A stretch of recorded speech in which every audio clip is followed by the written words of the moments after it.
Eu fiquei muito feliz de estar aqui com vocês de novo. Eu vou partir com vocês de um pressuposto de que a gente entenda o que é técnica e não entenda. Entenda o que é tecnologia e não entenda ainda hoje, dentro dessa perspectiva que nós estamos vivendo hoje. Então, vamos lá. A primeira coisa que eu fui procurar quando vocês me pediram para falar de tecnologia era pensar o que é tecnologia. Então, vamos ver o que o dicionário nos ajuda a pensar, né? E aí, quando eu fui no dicionário, eu disse, eu achei o que eu queria.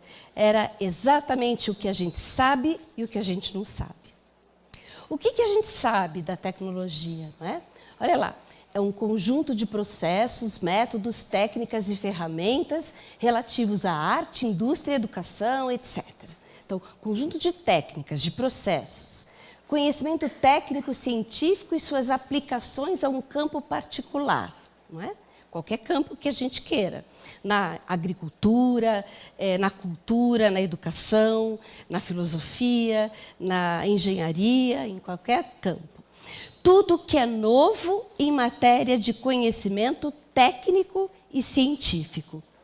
E aí ele diz, a linguagem peculiar a um ramo determinado de conhecimento, teórico ou prático, e a aplicação dos conhecimentos científicos à produção geral. E ele termina, vivemos num mundo de tecnologia.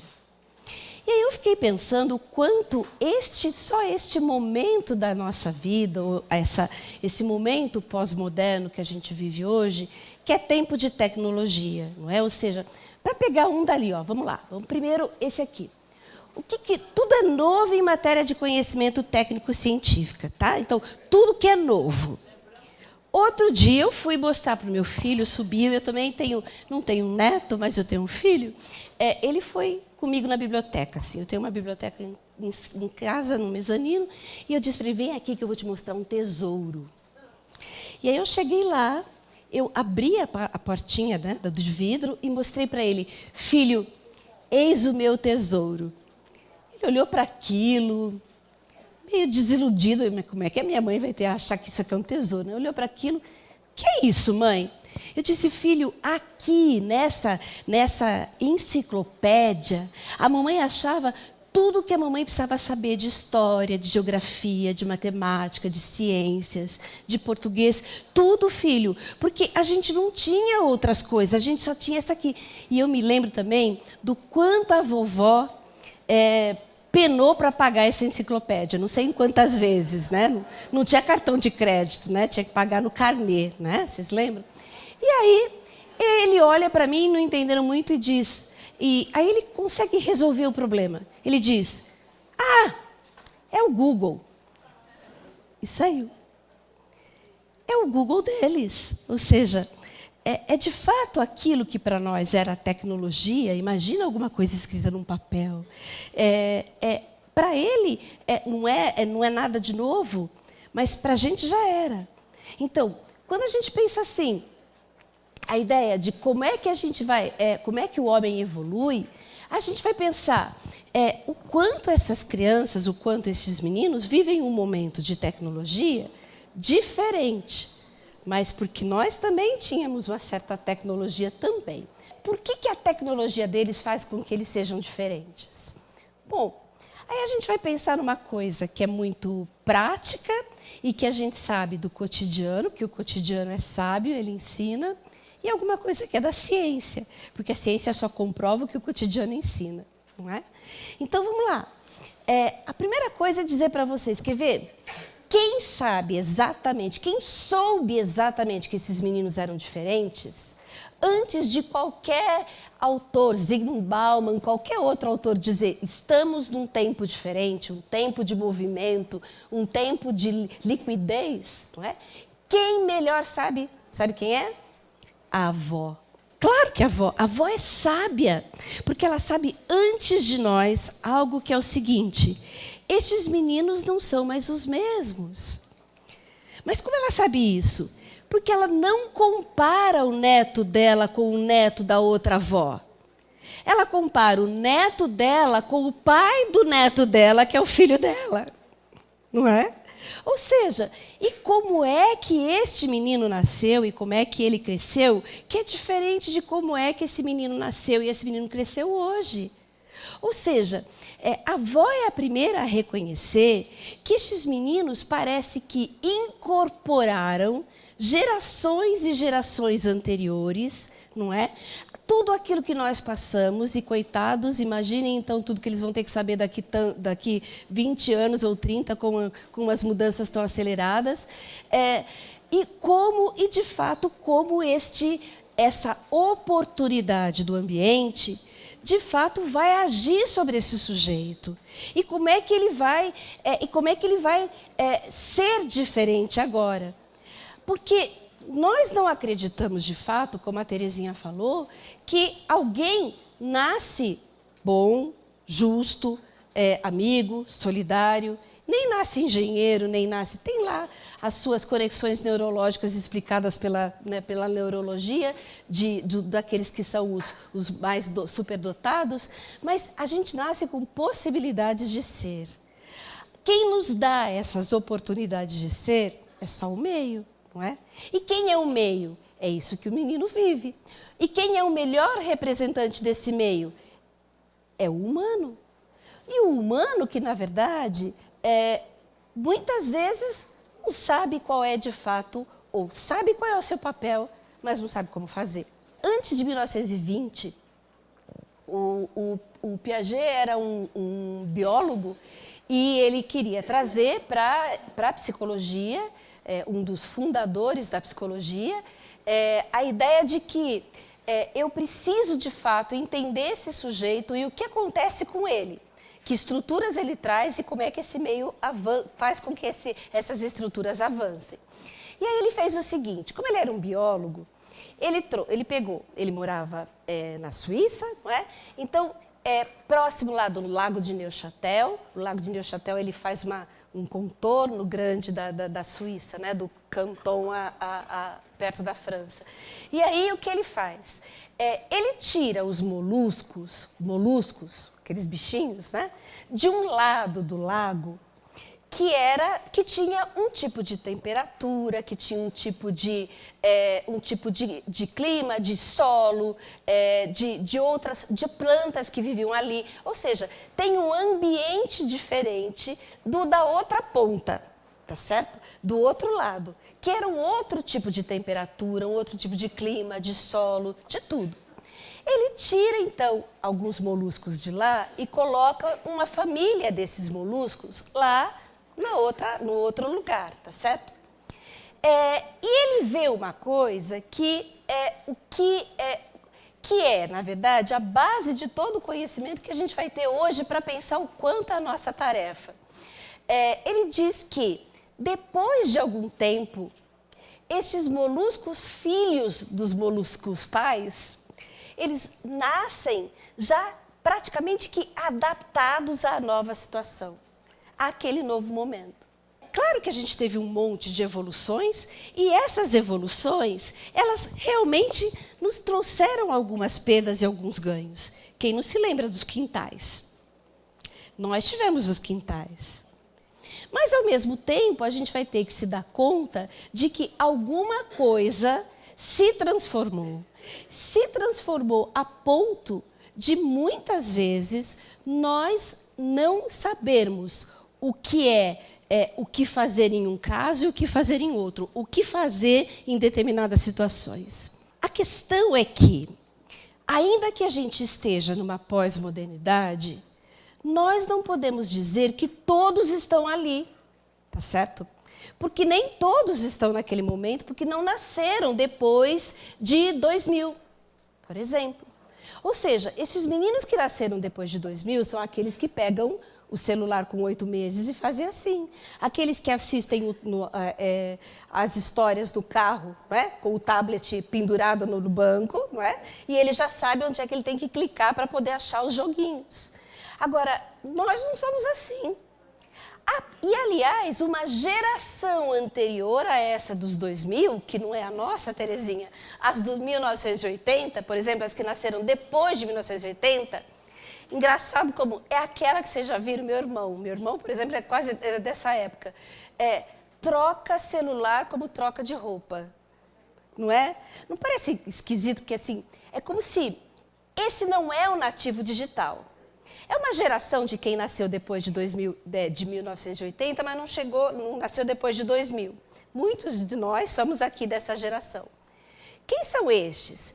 Esses é que nasceram quando estava sendo o boom dessa tecnologia digital. Tá certo? Então, o que eles tiveram que fazer? Correr para aprender. Correr para aprender e correr para dar-se conta do quanto ele estava atrasado. Tá bem? Tudo bem até aí? Só que vejam, ele conhece o quê? Ele conhece o que já está acontecendo. No momento em que começam as tecnologias, ele começa também a crescer, tá bem? Só que a maioria de nós, né, professores que estamos dando aula nas salas de aula, muitos de nós até, a gente é a geração, eu chamei de no meu tempo. Sabe por que no meu tempo? Vocês já se pegaram falando assim? No meu tempo, né, as pessoas tinham mais valores. No meu tempo, bastava o olhar do meu pai para todo mundo ficar quieto, não é isso? No meu tempo, se respeitava professor, não é? Essa geração do meu tempo, vejam, é aquela geração, não precisa levantar a mão, que fez curso de datilografia. Não é? Vocês se lembram? Pois é. Os mais novos não sabem o que é isso, sabe? Datilografia é uma maquininha que aperta o botãozinho, né? E a gente tinha que treinar os dedos, não é? Todos os dedos. O exímio datilógrafo era aquele que tinha todos os dedos treinados, não é isso? Lembram, então, dos nossos computadores? A tela do computador, como é que era? Não é? Enorme. Ou seja, nós somos aqueles que assistimos uma mudança, mas que, na verdade, na nossa infância ou no nosso maior momento de desenvolvimento, nós não sabíamos o que era isso.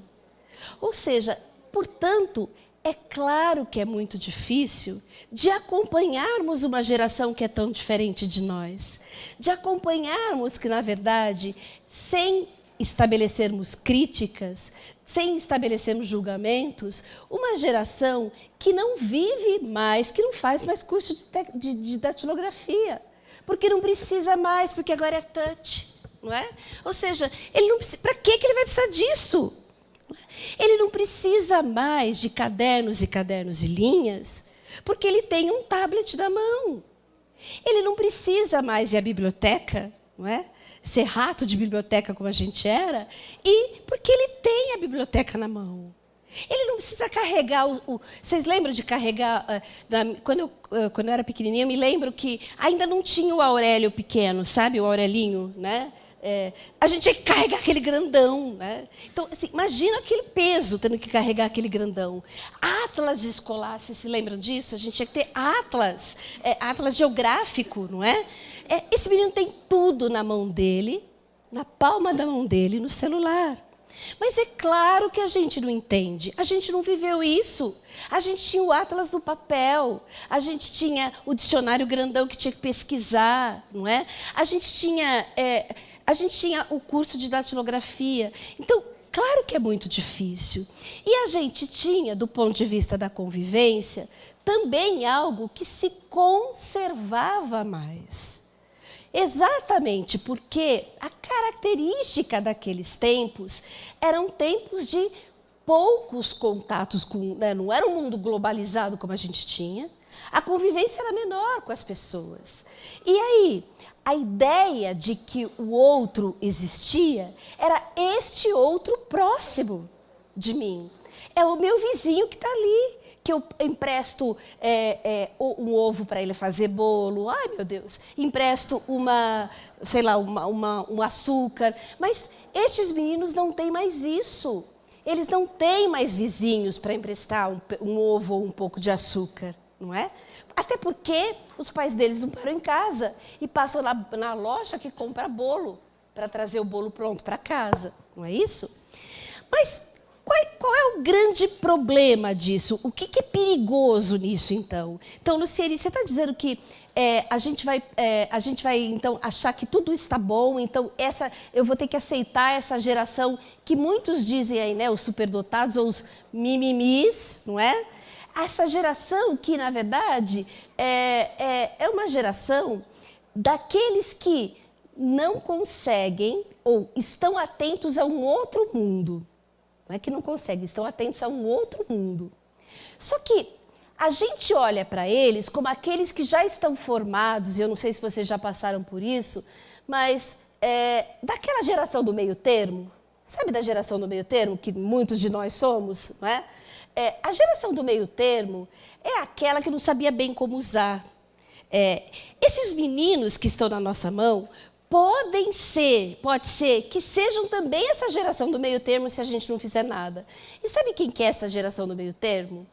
É aquele que a gente fala assim, ó, ele não sabe que chegar atrasado, que ele não pode chegar atrasado do emprego. Onde já se viu chegar atrasado do emprego? Porque no meu tempo, meu pai dizia que se chegar atrasado do emprego, né, perdi o emprego. Tem uma pesquisa da Unicamp, que de 2013, se eu não me engano, 2012, ela fala da alta taxa de desemprego entre jovens de 17 a 20 anos. De desemprego, não, de demissão. Por quê? Porque passam o dia inteiro no Facebook, não é?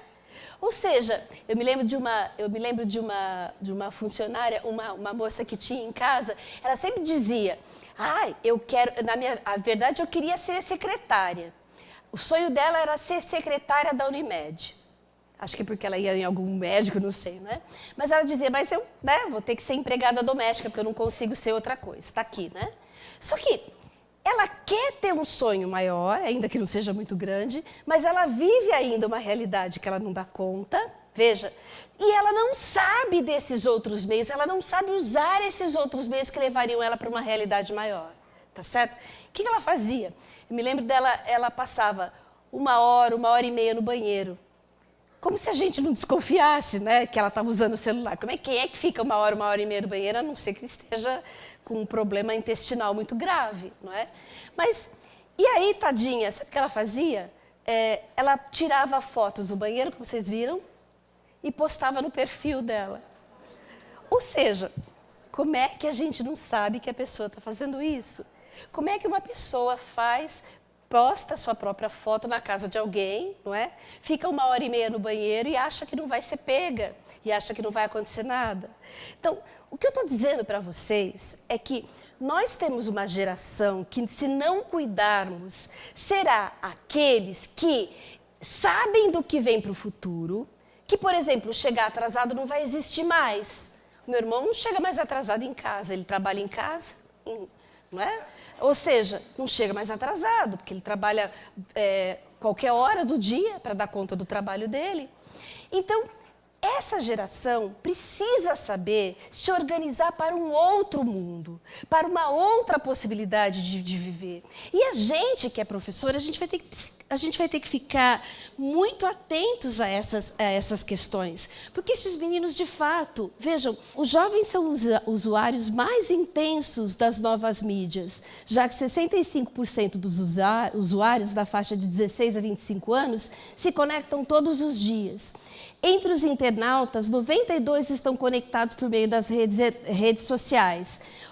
Em 2013, nesse outro site Online Brasil, ele diz, em relação às situações de risco vividas, olha só, 38% das crianças e adolescentes adicionaram pessoas que nunca conheceram pessoalmente a sua lista de amigos ou contatos. Qual é o grande problema do nosso século? O nosso grande mal? Claro que é a violência. Mas a violência física que também se transforma numa violência virtual. Uma violência física, que eu não estou dizendo que é menor, mas ela é visível aos nossos olhos. Quando um menino bate no outro, quando a gente vê um batendo no outro, e aí a gente sabe o que aconteceu com ele, porque o outro bateu, então ele só revida, a gente olha para ele e fala, meu Deus do céu, né? Ele está revidando, então tudo bem. Mas Em casos que a gente não sabe por quê, mas tem aquele que cutuca, que bate, que chuta, que morde, que ameaça, não é? E aquele que o faz tudo isso sem estar aos nossos olhos, ou seja, longe de nós. Por quê? Claro que eles sabem que está errado. Ninguém diz que meninos e meninas que são agressores de cyberbullying ou de cyberagressões são meninos que não sabem das regras. Eles conhecem as regras da internet, eles conhecem as regras da escola, mas isso não é suficiente para garantir que eles não sejam violentos em um mundo que é muito difícil da gente entrar, porque nós não somos dessa geração. Nós estamos nos adaptando a ela, nós estamos tentando entendê-la por enquanto. Então, o que a gente vai encontrar? A gente vai encontrar um monte de problema nesses meios virtuais, que vocês já sabem quais são os desfechos dele. Linchamentos, então, vergonha pública, que pessoas, principalmente pessoas que não são anônimas, né, pessoas que são figuras públicas, recebem pela internet. Lá a gente colocou trollagem, ou seja, as ofensas que cada um recebe, que as pessoas recebem pela internet. Os linchamentos a pessoas normais, mas que em algum momento deslizaram ou foram preconceituosos. Vocês lembram o caso dessa jornalista? Ela é inglesa, que ela posta no Twitter antes de embarcar para a África do Sul. Ela diz, estou indo para a África do Sul. Né? Lá tem AIDS, mas eu sou branca. E aí, quando ela desliga o celular, quando ela pousa na África do Sul, ela está demitida. Não é? Quando ela abre o celular, ela vê que tem milhões de pessoas, ela foi linchada, de fato, virtualmente. Assim como muitos acontecem. Agora, vejam, do que você está falando, Luciene? E as vinganças pornôs, os sextings, a nudez, os meninos e meninas de vocês que estão adolescentes colocando fotos de nudez na internet para que os seus colegas, os seus parceiros de grupo conheçam. Então, o que acontece quando isso acontece? O que faz com que isso seja tão perigoso? Acontece que nós adultos, na verdade, se temos também problemas quanto a essas questões virtuais, porque podem nos acometer, nós temos pelo menos alguma coisa que nos protege, que é a experiência de ter vivido um outro momento. A experiência de ter vivido a convivência com os nossos pais, com os nossos filhos, com os nossos irmãos, com uma família estendida. Estes meninos não. A experiência de passar por estes desafios que a internet traz é muito difícil para eles. E é por isso que a gente vê tantos casos. Vocês se lembram desse? Esse é o mais recente, da menininha do chapéu. Fazia ela um modelo de chapéu fotográfico na Austrália. E ela recebeu um monte de ameaças, um monte de brincadeiras, não é, virtuais, que a desmereciam, que a intimidavam, que diziam que ela era feia, que diziam que ela não devia fazer esse tipo de propaganda. E ela deixa uma carta para os pais e se mata. Quantos meninos e meninas, então, né, não dá para a gente ver aqui, mas quantos meninos vocês depois podem ficar, são exatamente vitimizados na internet, sem que não tenham nenhuma proteção. Mas o que você está querendo dizer, Luciene? Como é que a gente vai saber isso? Claro, a primeira coisa que a gente vai pensar é que estes meninos têm um problema deles, como disse uma professora, a diretora de um dos casos que eu tinha aqui para relatar. Ela disse, se sua filha teve um problema na internet com o outro menino, que postou algumas coisas dela, mostrou que a mãe é vagabunda, que a mãe é vadia, tá. E a mãe vai reclamar na direção da escola, a direção da escola diz para ela, olha, mas isso não é coisa que aconteceu na escola. Então a senhora que vai ter que cuidar. Não dá mais, gente. Porque não tem mais muro. Estes meninos são os mesmos que vivem na internet e vivem no mundo real. Então, se eu quero que estes meninos tenham uma vida de convivência na internet, virtualmente, eu preciso, de uma vez por todas, investir em algo que é humano, como a Terezinha dizia, que é a própria convivência. Até porque a gente vai ter que pensar em mais uma coisa. Olha isso aqui. Acontece que a tradução, ou o sinônimo, ou o que é de fato tecnologia, é um conhecimento técnico e científico em suas aplicações a um campo particular. Vejam isso. É um conhecimento técnico, ou um processo, que então, na verdade, a gente vai ter que ter. Isso significa o quê? Significa que o jeito que a gente tem trabalhado com esses meninos não tem dado conta dessas experiências que eles têm agora. Significa que eu também precisarei entender que o meu jeito de agir e de falar com ele é uma tecnologia. E eu preciso usá-la ao meu serviço.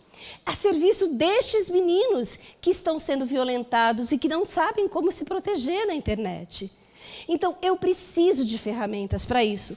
Que ferramentas eu tenho nisso? Ah, Luciene, quer dizer que então agora a gente tem um problema virtual, então a gente tem que aprender isso, pronto. Aí amanhã a gente vai ter, sei lá, a gente vai ter outro problema, então a gente tem que aprender outra coisa. Eu não estou dizendo para mudar porque é moda. Eu estou dizendo que a ciência e a educação já está bastante evoluída para dizer, existe uma tecnologia do jeito que você resolve um problema. Uma vez eu fui conversar com uns meninos de uma escola e adolescentes, eu dizia para eles, vocês têm regra aqui? Eles diziam, tem, dona? Eu dizia, mas funcionam? Eles disseram, mais ou menos, dona. Eu disse, mas como é que uma regra funciona mais ou menos? Aí ele me disse, porque ela funciona, mas às vezes a gente dá um jeito dela não funcionar. Aí eu disse para ele, mas então me explica, me dá um exemplo. Ele disse, por exemplo, tem a regra do celular. Eu disse, qual é a regra do celular? A gente não pode usar o celular na sala de aula. E quando o professor pega a gente usando o celular, ele já faz assim. O que é? Me dá o celular. Tá. Eu disse, mas vocês disseram que não funciona. Por quê? Eles disseram, então, dona, todo mundo tem um celular velho em casa, né? É verdade. Tá, e daí? Então, quando, professor, a gente tem uma urgência muito urgente, ou seja, a menina que você vai sair amanhã está ligando para você, eu tenho que saber o que ela quer falar comigo. Quando tem uma urgência muito urgente, então o que eu faço? Eu uso o celular, se o professor fizer assim, eu dou qual? O velho. Aí, Terezinha, uma vez eu contei essa história, tinha uma orientadora sentada assim, e ela foi tão espontânea, ela olhou para mim e disse assim, ai, meu Deus, agora eu sei por que eles nunca vão buscar o celular na minha sala. Por que será que eles não vão? Vejam, o que eu estou dizendo para vocês é que enquanto a gente não mudar a tecnologia para entender que o conhecimento da regra do uso do celular tem que ser uma construção coletiva com ele, eu não vou conseguir controlá-lo, porque não há mais como controlá-lo. Eu preciso de meninos e meninas que saibam administrar esse celular. E o único jeito deles administrarem o celular é quando eu construo a regra com ele. Isso não significa que uma escola que está pronta para o futuro ou para essa nova juventude, ela não tenha mais que ter regras e não tenha mais que ter correções aos comportamentos equivocados desses meninos. A gente não pode abrir mão disso, porque eu sou o representante dessa sociedade, que é uma instituição dada o seu papel de educar. Eu tenho duas grandes instituições, eu tenho a família e a escola. Se a família não tem dado conta, porque ela está também envolvida no Facebook postando as fotos dos filhos dela, sobrou para quem? E sobrou para quem por quê? Luciene, tudo a gente tem que fazer? Não. É porque você, além do seu dom, é um profissional de educação. E você sabe o que fazer, ou deveria saber. E dever saber significa saber que eu preciso corrigir esses meninos, sim. Mas tem um jeito que eu possa corrigi-los para que, de fato, eles tomem consciência do problema e não o façam longe de mim. Porque o que me ajuda a cumprir meu objetivo, se aqui eu tenho meninos e meninas que não usam o celular na minha frente, porque eu peço para desligar, não mandam likes, não mandam nudes, são todos quietinhos e bonitinhos um atrás do outro. Se lá fora eles começam a mandar os nudes e ele começa a ter tantos problemas que aqui dentro não tem. A menos que eu seja aquele professor que diz assim, aqui não, quer brigar, vai brigar lá fora. né? Então, eu preciso trazer para a escola a tecnologia de como resolver conflitos em sala de aula, de como pensar em correções que levem esse menino a tomar consciência do seu problema e a poder levar para a sala, para fora da sala. Que os seus meninos e as suas meninas, eles consigam, na verdade, resgatar aquilo que eles têm de mais humanos, porque está neles, mesmo com novas tecnologias. Muito obrigada.